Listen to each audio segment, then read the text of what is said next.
शास्त्रों में 4 प्रकार के अभिषेक का कथन आया।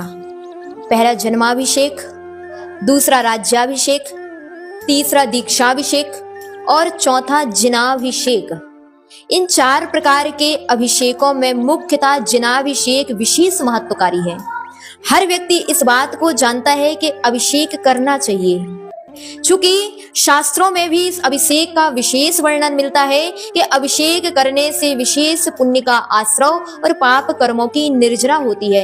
यह बात एकदम सत्य है कि निर्जरा होती है, लेकिन आज अनेक लोग अभिषेक तो करते हैं लेकिन उनके लिए वैसे निर्जरा नहीं होती, वैसे दुखों से छुटकारा नहीं होता जैसा कि होना चाहिए। क्या कारण है? क्योंकि आप अभिषेक तो करते हैं लेकिन अभिषेक केवल क्रिया के रूप में करते हैं। आज तक हमने भाव उसमें निहित किए ही नहीं। अनेक लोग केवल जल भगवान के मस्तक में ढार देते हैं लेकिन परिणामों में निर्मलता वैसी नहीं आ पाती, वैसे चिंतन, वैसे विशुद्धि नहीं आ पाती।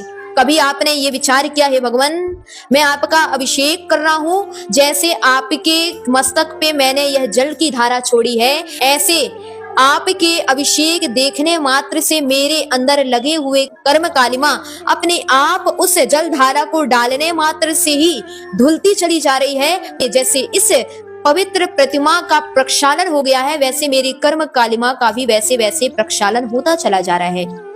कभी क्या आपके मन में ऐसा चिंतन आया? मुझे नहीं लगता कि ऐसा चिंतन अधिकांशतः लोगों के मन में आता है। अधिकांशतः लोगों ने केवल क्रिया कर ली लेकिन वैसे परिणाम नहीं किए और यही कारण है कि वैसा फल उनके लिए प्राप्त नहीं हुआ। प्राचीन समय में देखते थे कि श्रीपाल राजा के लिए केवल गंधोदक छिड़का गया और उसके कुष्ठ जैसे रोग भी ठीक हो गए, लेकिन आज साक्षात प्रतिमा को स्पर्श करने के बाद भी, रोज रोज गंधोदक लगाने के बाद भी रोग ठीक नहीं हो रहे हैं। आखिर क्या कारण है?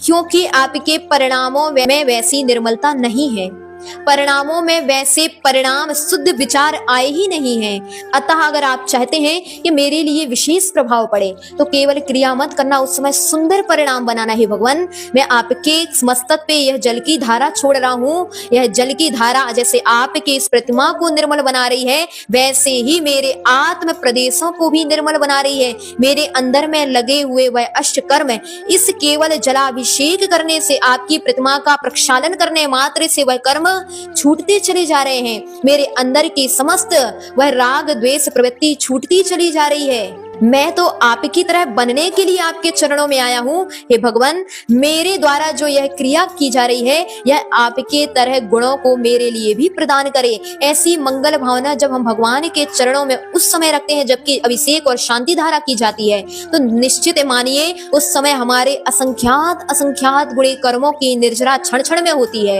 एक एक समय में उतनी निर्जरा होती है जितनी की करोड़ों करोड़ों भाव में हमने की है। अगर आप चाहते हैं कि मेरे लिए वैसे कर्म की निर्जरा हो तो उस समय ऐसे ही निर्मल परिणामों के साथ अभिषेक करें, नियम से हमारे लिए वैसा ही फल प्राप्त होगा। ध्यान रखिए।